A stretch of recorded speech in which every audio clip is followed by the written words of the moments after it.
Hello everyone, it's HackerRay again, here to bring you another Japanese import review for the PlayStation 3. This is Wangon Midnight from the Maximum Tune series. Okay, this is kind of like Tokyo Extreme Racer. If y'all don't know what that is, check out Dreamcast Reviews, Tokyo Extreme Racer. It's kind of like that, but not as good. Now, this is another game that's kind of like Initial D. The similarities they have is it involves cars, it's based off an anime and arcade series in Japan. And both the arcade series is really good and real popular.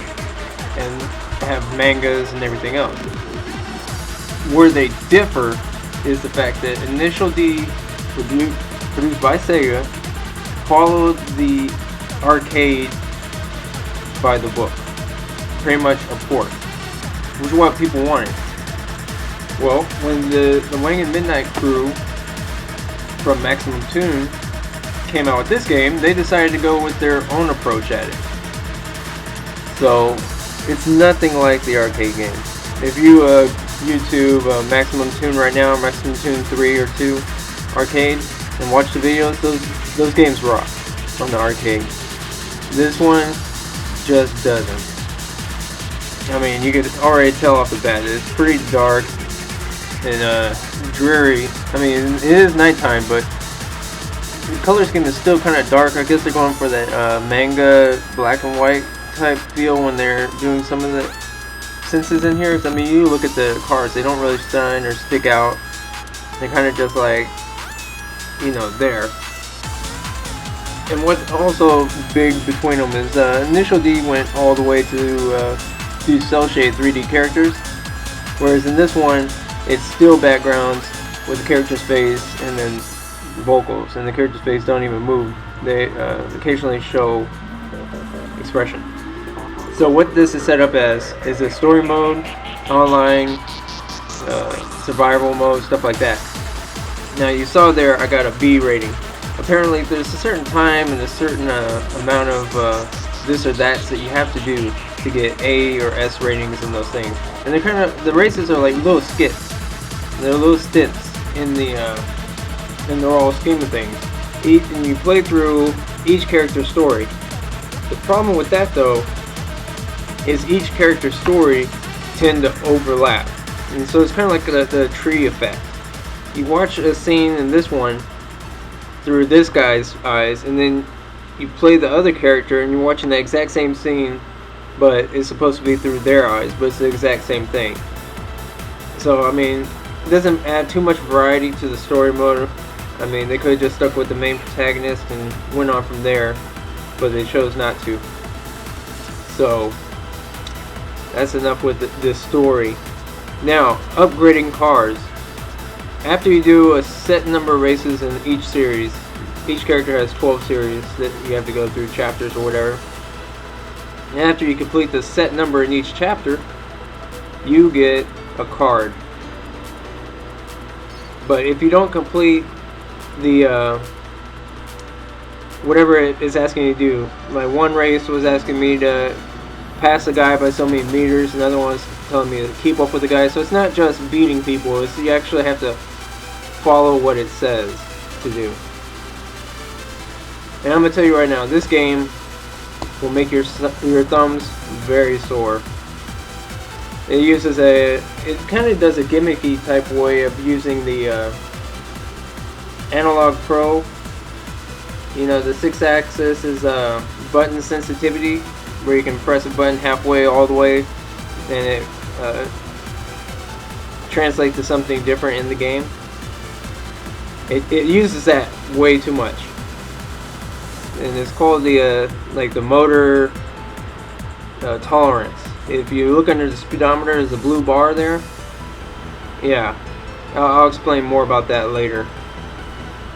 But I don't know. It just, if you come from the arcade game into this, you're not gonna like it.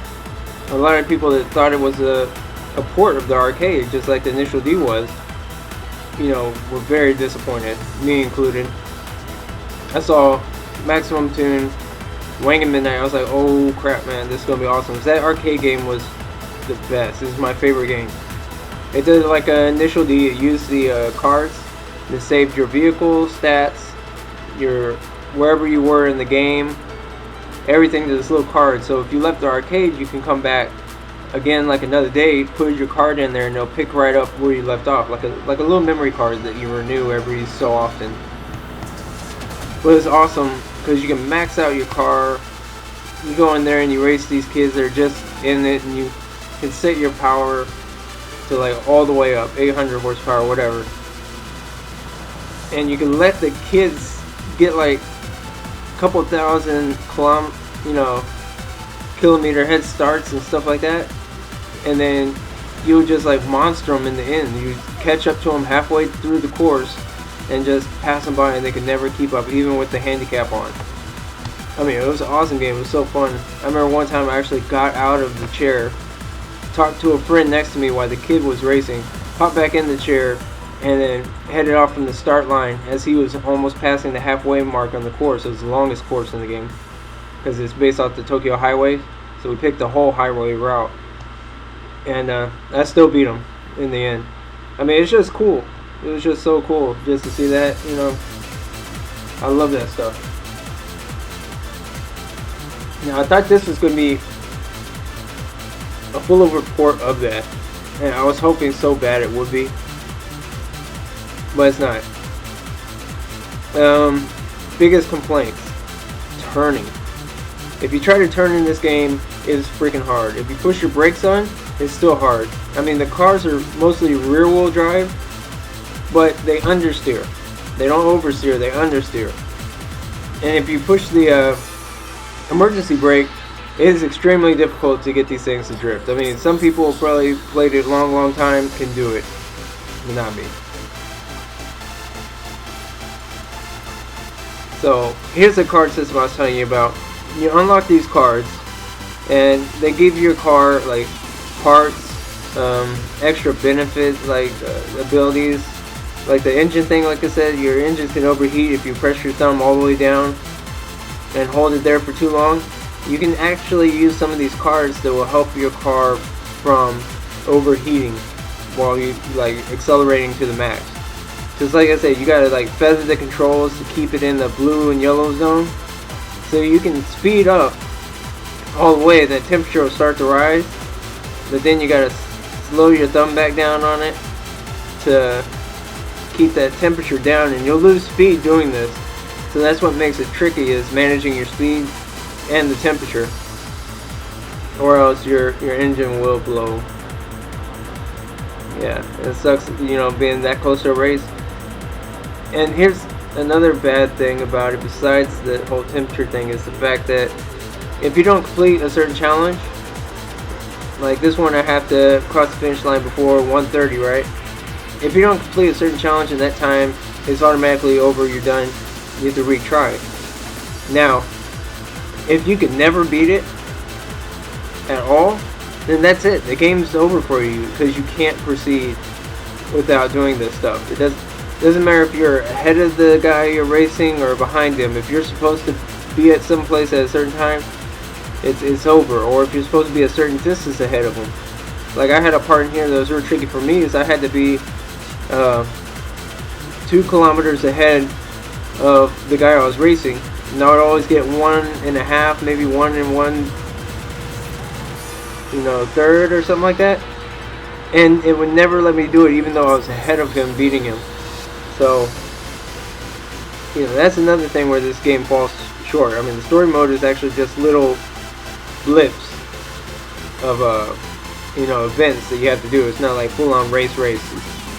Now they do have the race battles, like in Tokyo Extreme Racer and stuff like that, or Tokyo Highway Racer, where you both have a life gauge, and then whoever's in front, the person in back's life gauge will deplete over however far ahead you are, or how long you're in front of them. They'll start to deplete down, and you kind of like, you're supposed to knock their health all the way down to win the race. Like you see here, I'm ahead of him, and his life gauge is sinking. He's so far behind me that gauge is just going down. and then you win. Now these are cool. These are like the old school Dreamcast, PlayStation 2 highway racing games. Now this is where it comes in to the part I'm telling you about, and it sucks because you would be so close. Sometimes you actually have to like full throttle accelerate to catch up to these guys and pass them. I mean, you can feather it, but you're going to stay with them, or they're going to keep on going. Because these cars max out around 333 kilometers, but your average is going to be 302 or 316 because you're going to have to back your thumb off. So you look at them at 330 right now, and it's full orange. Oh, we're in the red now. Yep, 336, 337, in the red. You see the smoke coming out of the back. You know, it's coming out. I'm catching up to him. Boom, engine blown. You know, that's what really sucks about this game. I mean, it makes it realistic, but as far as a game standpoint, it sucks. We would just rather see the arcade. Now, if you play the arcade and stuff like that, hit me up in the comments. Let me know what you think of this game or of this video. And, you know, hit me up on that. Let me know if you think there'll be another one on the PS4 when it comes out. Because so far it's been one on almost every system. There's a PSP version of this game also. But yeah, hit me up, let me know what y'all guys think. And I will be sure to check back in the comments for you and respond to it. But now down to the verdict. Graphics are nice. They're not as colorful as the arcade, but they're good enough. Gameplay, controls suck. I'm just gonna say braking, turning, the whole engine blowing thing, it just sucks, period. This is not what people wanted. I don't know why it was the best, which is a Japanese trade for the best-selling system for that year, game for that year, but whatever. Maybe people bought it thinking it was the arcade and it wasn't. I don't know. So I give this game a 2 out of 10. Final verdict. Check out my other review on Initial D. Check out my other videos. Don't forget to like and subscribe. Have a good day, guys. And I'll bring you back with some more games from Japan. Later.